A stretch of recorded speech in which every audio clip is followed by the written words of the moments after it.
সাদা রঙ্গন এ ফুলের আরেক নাম রুকিনি।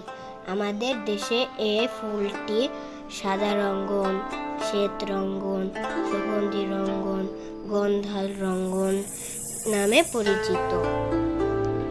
এ ফুলটি থোকায় থোকায় ফোটে, দেখতে খুব সুন্দর লাগে।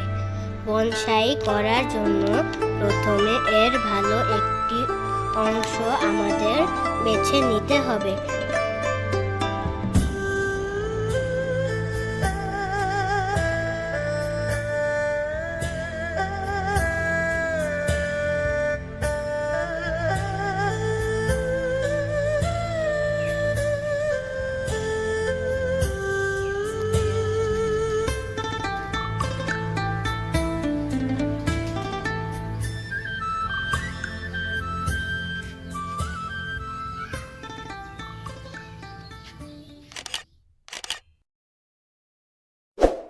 হ্যালো বন্ধুরা, আসসালামু আলাইকুম।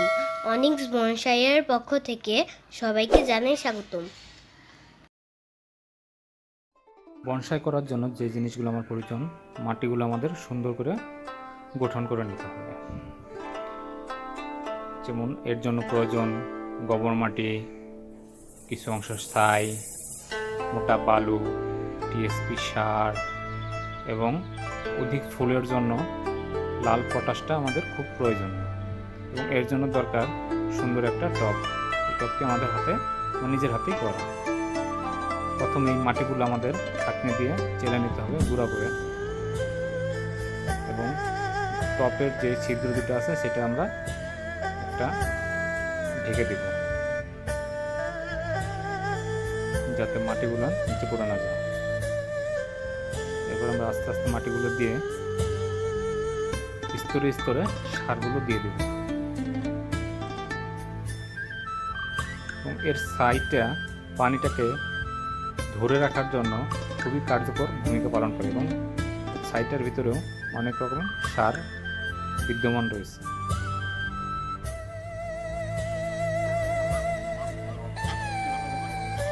এই গাছটার শিকড়টা অনেক লম্বা, শিকড়টা আমরা কেটে দেব, অল্প কিছু রাখবো, কারণ এখান থেকে আবার নতুন শিকড় গজাবে।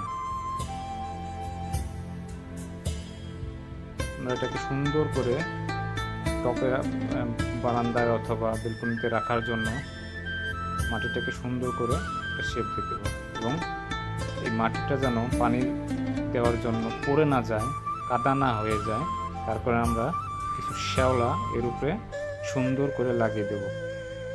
এই শ্যাওলাগুলো সৌন্দর্য বর্ধনে অনেক সহায়ক ভূমিকা পালন করে। দেখুন কত সুন্দর একটা বনসাই আমরা পরিণত করলাম।